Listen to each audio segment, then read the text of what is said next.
тухайн шашин бол одоо тухайн улс үндэстний оюун санааны нэг илрэл гэж харагддаг л да. Тэгэхээр шашин болгон тодорхой хэмжээгээр ёс суртахууныг зөв байхыг одоо номлодог мөртлөө яагаад одоо дайн самууны гол шалтгаан нь одоо шашин хоорондын үл ойлголцол зөрчлөөс болж ирсэн юм бэ? Магадгүй харгас шашин гэдэг юм уу, энэрэнгүй шашин гэ бас ялгараад байдаг. Энийг та ер нь юу гэж ойлгож байна? Үнэхээр үнэлдэ одоо нийт хүн төрөлхтний түүхийг харахад бид нар одоо сая 60 жил шашингүй үзлээр явцсан болохоор шашин гэлэн дургууд хандлагатай. Гэтэ хүн төрөлхтөн шашны өгсөн юм маш их л дээ. Өдөө хүртэл бараг л хүн төрөлхтний байж орьсон итгэл горил шашин л өгч байсан байна. Жишээлбэл Египтийн тэр авчлагаас зүгтаал тэр 9 цүлийг гатлаад туулж байхад тэр еврейчүүдэд болоо би тийм итгэл байгаа шүү гэсэн. Мосе гэдэг лүү тийм ээ тэр итгэл өмчлөл тийжээгдэж явж. Ром үед тэр авчигж явах үед тэр шүүдүүд мөн л итгэл өмчлөлөөр явж. Ер нь сайн сайханд итгэх учиртай гэдэг. Энэ бол Европ. Аз дайдууд бол бурхны шинэл одоо сайн сайханд итгэл өмчлөл. Хятад тэр Шри-Ланка, Камбож, Лаос, Вьетнам, Монгол хаанч тэр биднэрт бурхны шин сайн сайханд итгэл өмчлөө өгч байна. Тэгээ яг ерөнхий төвшнөөсөө хэлэхэд ярихад энэ шашнаас үүссэн дайн байлдааны шалтгаан бол нөгөө шашнаа гүйцэд ухаарч чадаагүй гэсэн болсон байдаг болов уу гэж би бодож байна. Гүйцэд ухаараагүй. Хамгийн гол нөгөө инэрл хайр гэдэг сургаалаа л орхиол явснаас л шашнаас дайн байлна. Гэхдээ зүгээр энэ тэмдэглэн хэлэхэд шашнаас ухсан шашны бас нэг онцлог гэж байна уу? Жишээлбэл бурхны шашинд бусдыг хүлийн зөвшөөрөх гэдэг ойлголтод давмгайлдаг бол зарим шашинд бол одоо бусдыг хүлийн зөвшөөрөхгүй байх гэдэг нь ойлголт байна. Баримтыг л яриа. Баримтыг л яриа. Дэлхийд шашнаас болсон дайн байлдан их болж байсан. Тий. За бурхны шин бол маш эртнийхээ одоо дэлхийн томоохон бүх шинудаас л өмнө үүссэн гэхээр одоо тухайлбал ислам христиан шинээс өмнө ус. Тэгээд хамарч байсан хүрээний үед бол өнөөдөр дэлхийд байгаа одоо хоёр хүн тутмын нэг нь буддизм өргөн дэлгэрч байсан одоо оршиж байсан тэр газар ондоо амьдарч байгаа. Түүхэн талаасаа үүнийг шүтэж байсан хүмүүсийн тоог бол бусад томоохон шинээс ерөөс тутгааргүй байдаг л да түүхэн талаас. Тэгсэн атлаа бурхны шашнаас гарч исэн хагарал тэмцэл байхгүй гэж хэлэх боломжгүй. Яг бол дахиад хэлэхэд шашин явсараад хүнд очино хүн тэгээд атаата ууртай бид нар чинь нисванастай болохоор шашныг буруу байх ойлгох тохиолдлууд байсан. Энийг үгүйсэхгүй. Гэхдээ зөвхөн дэлхийн хоёр том шашин болох ислам христийн шашнаас үүссэн шашны түүнд хохирсон хүмүүсийн амь өргөцсөн хүмүүсийн тоо басан дайнууд тооцоо харьцуулах юм бол газар тэнгэр шиг ялгаатай. Тийм үйл ойлголцол болоогүй гэж хэлж болохгүй боловч бусад шашнаас босон дайны дэргэд бол 0 хэдэн хувьтай дүүцгээс л хайгуу бага л да бид нар сайн мэддэг. Жишээлбэл Загалмайтны аянд. Тий. Тэр холоос л тийм ээ тэр олон Баатар Эрсийг авчраад хоорондоо алалцсантай Загалмайтны хид хідэн аяндаа байдаг. Тий. За дотоод гэхэд л ерөөсөө баг хүн төрөлхтний түүнд хамгийн харгастай юм бол энэ католик гэхэд за протестант шашинтнуудын хооронд болсон дайн бол 80 жилийн дайн тэдэн жил хамгийн одоо инэрл нэгүслүү бол инэрл нэгүслгүй болж ирсэн дайнууд харгастай болж байна. Инэрл нэгүслтэй дайнч гэж явах илүү хамгийн харгас болж ирсэн дайнууд нь бол одоо дотроо болж ирсэн дайнууд. Тэгэхээр эндээс би иргэний дайн үүсэж байна. Тэгээ энийг эндээс би альва нэг юм энэ нь муу сайн гэхээс илүүтэйгээр бид нэр эндээс суралцах хэрэгтэй байна. Тэр монголчууд 3.5 сая монголч. Ямар шашин шүтдэг хамаагүй бид нар хамгийн дээрээ залах ёстой юм нь инэрл нэгүсэл хүндлэх. Энэ нь нэгт байна уу л гэдэг байна тийм. Бурхны шин бол ерөөсөө инэрл нэгүсэл зөв шудраг байх нь нэгд байдаг байхгүй юу? Юу гэсэн санаа вэ гэхээр яа тэгвэл нөгөө шийтгэл нөгөө шагналч байт юм аа тийм ээ. Тэрийг бурхан өгдөггүй байхгүй. Бурхны шин бурхан Будда сайн мэгэд байна гэд харамжгүй бол муу юм гэд шийтгэхэд байдаг. Энэ чинь байгалийн хууль. Бурханаас ч дээгүүр хууль болчиход бурхан багш хүртэл үлийн үр захирагдаж байгаа. Бурхан багш чинь бусад шашинд бол бүхнийг чадагч гэж яддаг бол бурханы шин бурхан багш бүхнийг чадагч биш шүү дээ. Бүхнийг чадагч яг бол үлийн хууль байна. Хууль нь өөрөө бас ертөнцийн мөнх усыг үзүүлсэн. Тийм. Одоо хууль гэдэг нь жишээлбэл бурхан багш нүгэл хийдсэн хүн гарцаагүй нүгэл нь боловсроход бэлэн болцсон бол яах ч аргагүй гэж. Хариуцлага хүлээнэ навч. Хариуцлага хүлээнэ. Өөр арга байхгүй. Үлийн үрээ идэлхээс өөр арга. Тулцсан тохиолдол шүү дээ. Зай завсар байх юм бол бас нөгөө хүнд номоо номлоод тэр нь сэтгэл нь ариусч чадах юм бол өмнөх нүгэл хилэнц багасч арилж болно да тийм ээ.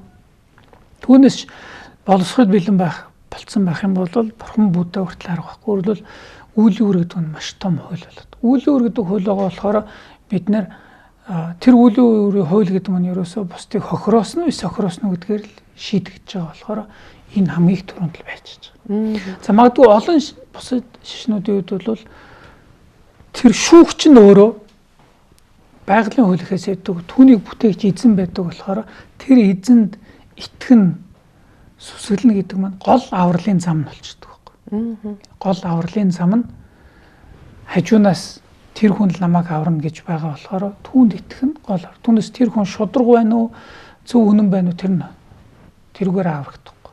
Тэрүүгээр аврагдаг болох юм бол заавал итгэх албагүй болчих гээд байна шүү дээ. Тэгэхээр итгэх нь чухал байгаад байдаг.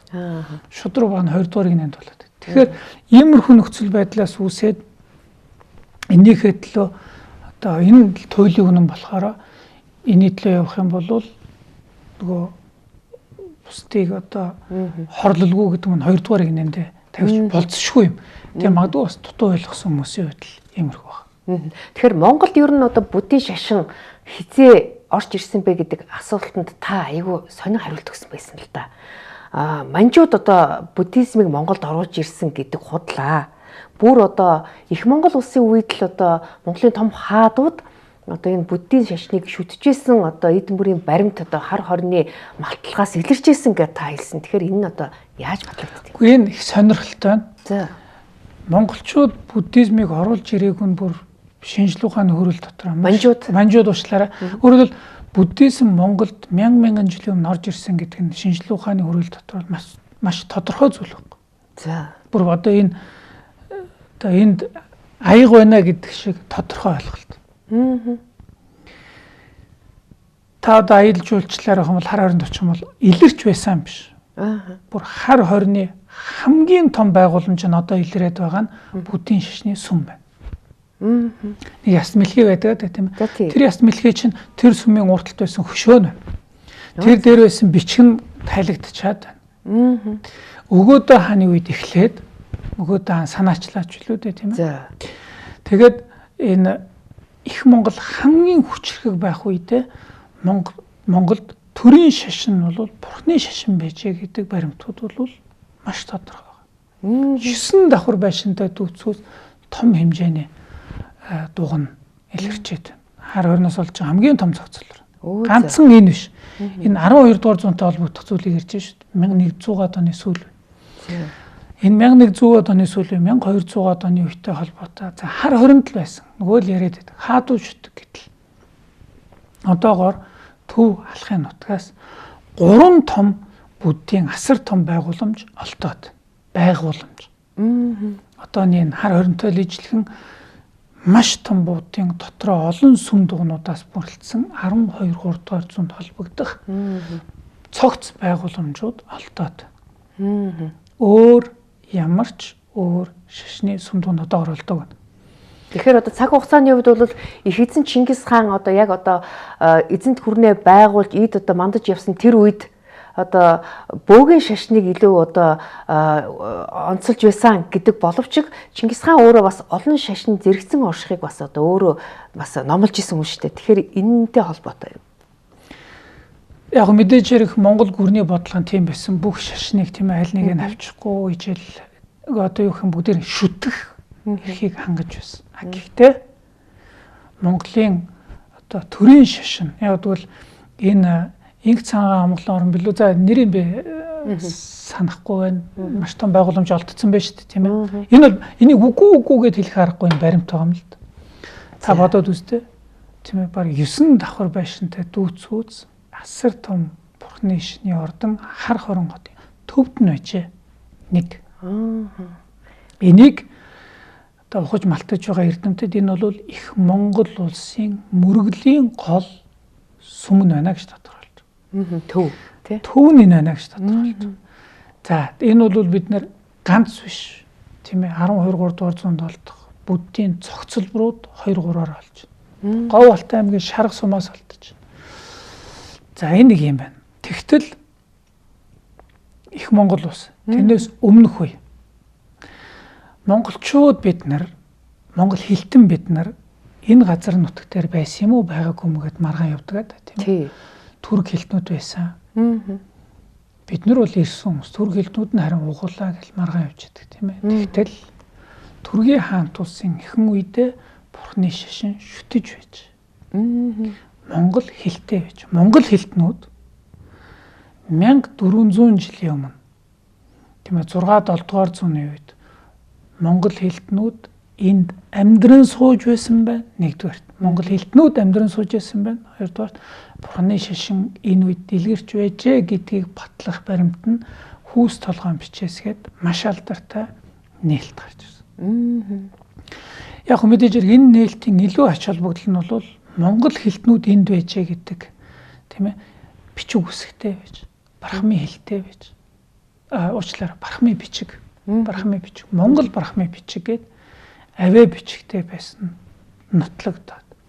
Тэр бичиг нь монгол хэллэн дээр тайлбарлагдаад. Монгол хэлээр брахми бичиг ашиглаад хэлсэн байна. Энэ үгнүүд дотор гарцаагүй буддизмын агуулгууд. Бодисаттва.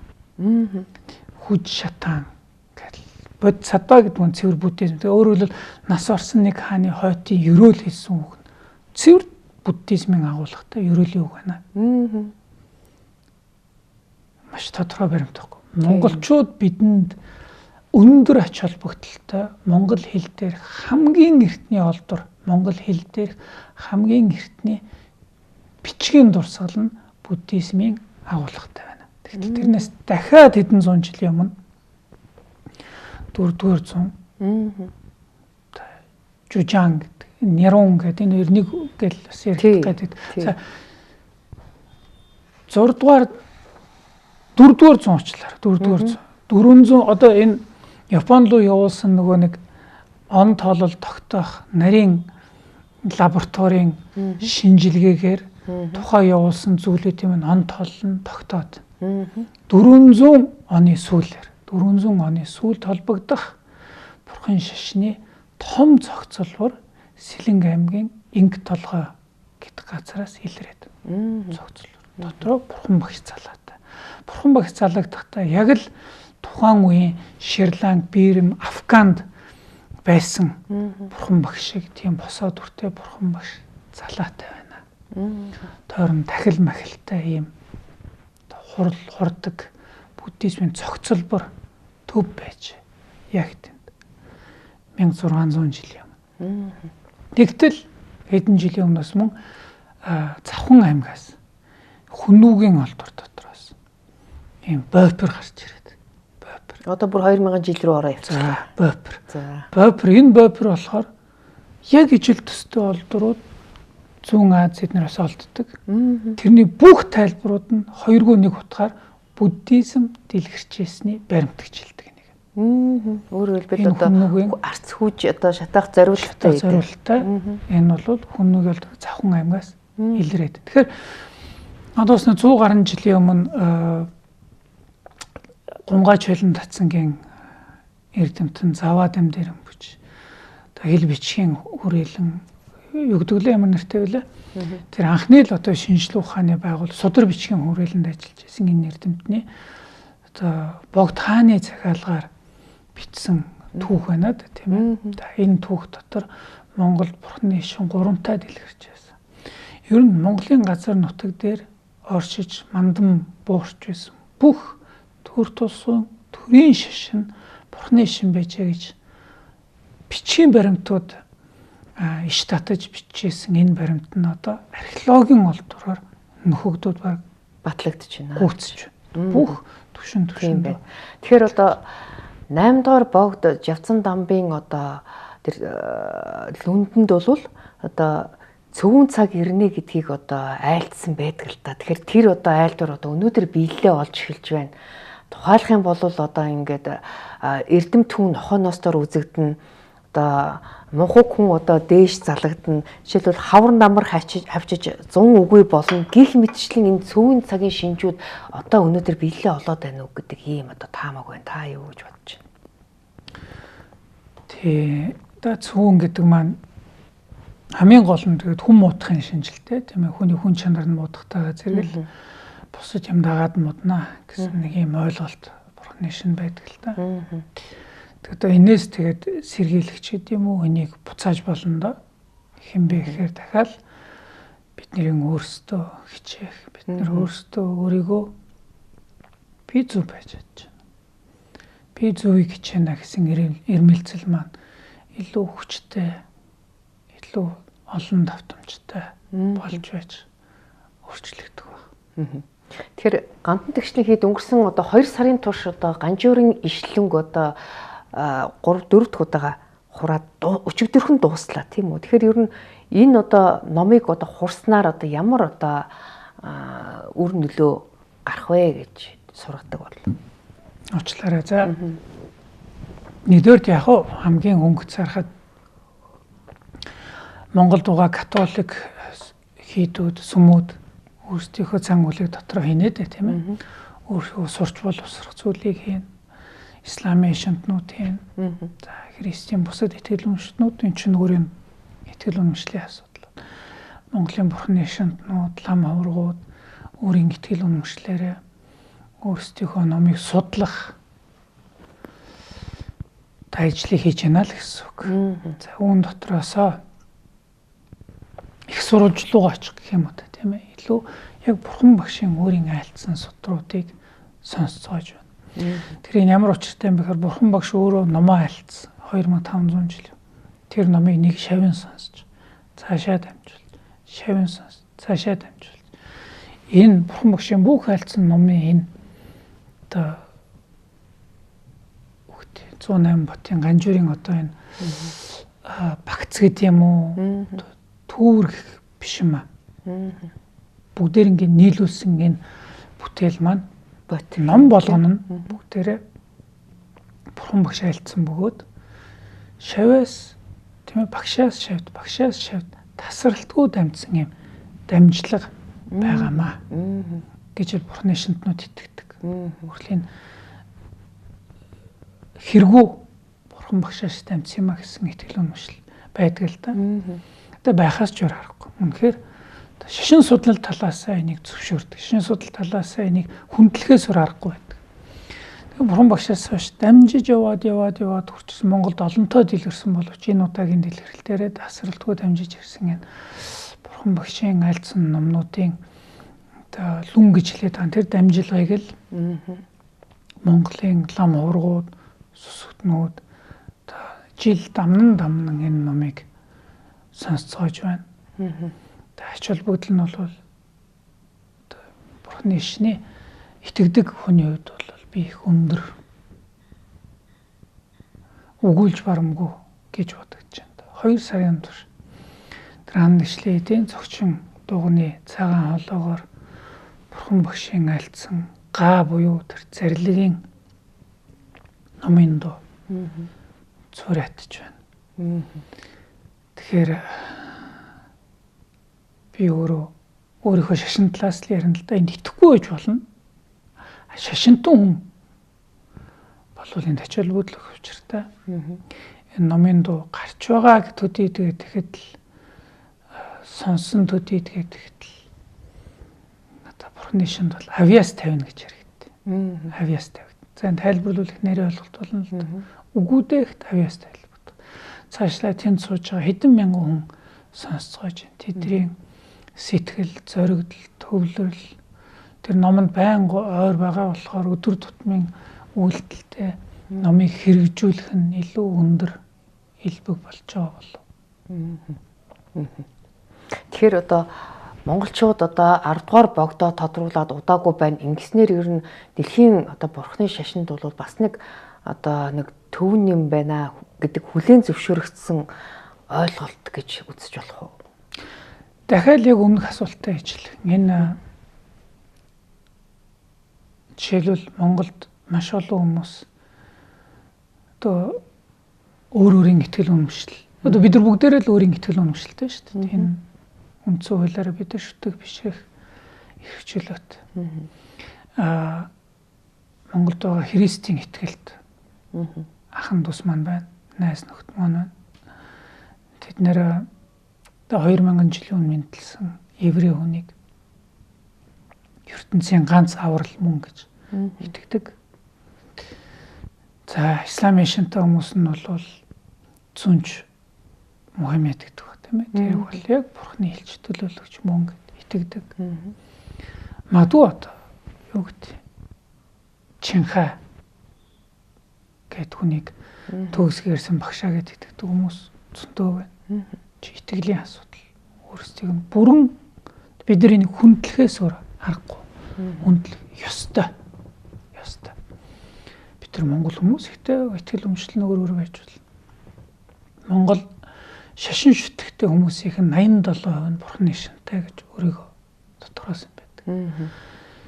Энэ Бурхан шашин шүтдэг монголчуудын өөрөлдөө шашин шүтгэхтэй хүмүүсийн үнэмлэхүй олонх нь Бурхан багшийг хүндлэн дээдэлдэг.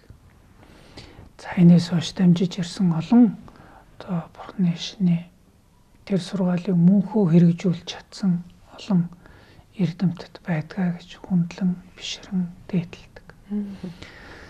За мөн бид нэр үндэсний маань хувьд олон төрлийн турш ерөөл барилдлагын хүчээр монголчууд бид нарт сайн сайханд итгэл үнэмшлийн маань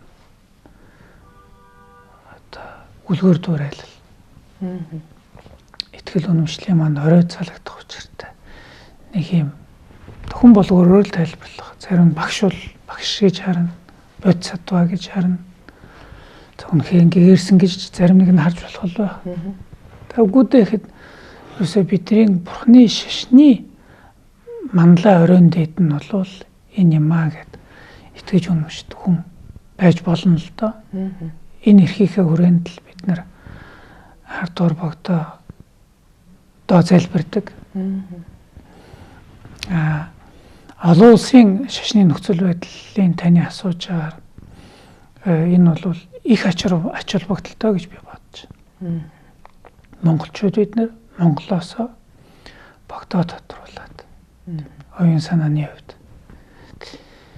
энэ маань биднэрт сайн сайхныг богд маань сайн сайхныг биднэрт зааж үлгэрлэж байх юм байвал их сайн юм. Ер нь зүгээр хойд нэтхийн буддизм, ер нь дэлхийн буддизмын 3 хаа тийм.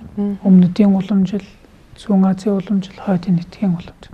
Хойд нэтхийн буддист орнууд дотроос тусгаар тогтносон цор ганц улс нь Монгол улс юм. Хойд нэтхийн буддизм гэдэг бол буддийн судлал дотроо маш хүндэр үнцэнтэй хүлээн зөвшөөрөгдсөн Наландын уламжил гэдгийг л агуулж байдаг. Да Наландын уламжил буддийн философи номын мэтгэлцэн одоо ном хаялцсан гэж ярьдаг шүү дээ. Өөр буддийн аль ч урсгалд байдаг байхгүй. Зөвхөн хойд нэтг байдаг. Энийг авч явдаг монголчуудын магадгүй дэлхийн өмнө тийм ээ энэ хүн төрөлхтний оюуны нэгэн бүтээлийг залгуулах. За дэлхийн магадгүй сонирхсон мэдхийг хүссэн хүн занд хойд нэтгийн Наландрын уламжил буддизмын сургаалыг хүргэх ийм одоо үүрэгч гэдэг юм уу?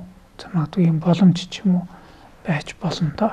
Тэгэхээр энэ жилийн одоо Бурхан багшийн их дүүцэн өдрийг бол одоо амар амгалан хамтдаа түгээе гэдэг өрөөнд дор тэмдэглэж байгаа нь магадгүй зөвхөн Монгол болон хувь хүний амар амгалан гэхээс илүү дэлхийн нийтийн амар амгалан байдлыг бас давхар одоо уриалж байгаа хэрэг юм болов. Энэ дээр одоо Монголын Бурханы шашинтны төв одоо ямар одоо бодлого явуулж байна? Мэдээж хэрэг.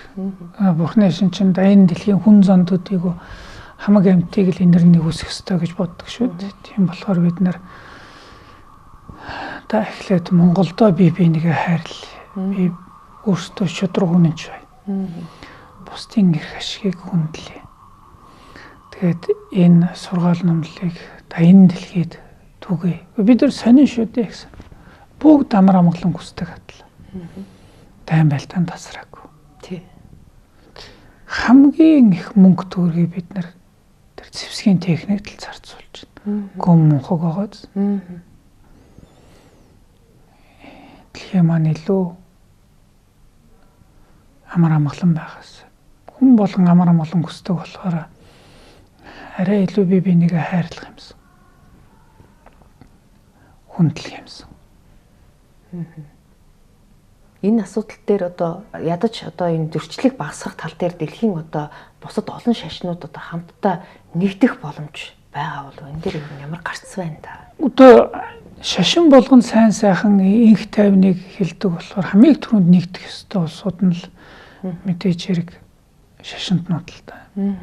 Бид нэр энийг л бүгд хүсдэг болохоор шашинтнууд хамгийн түрүүнд инх тайван дээр л нэгдэх учиртай.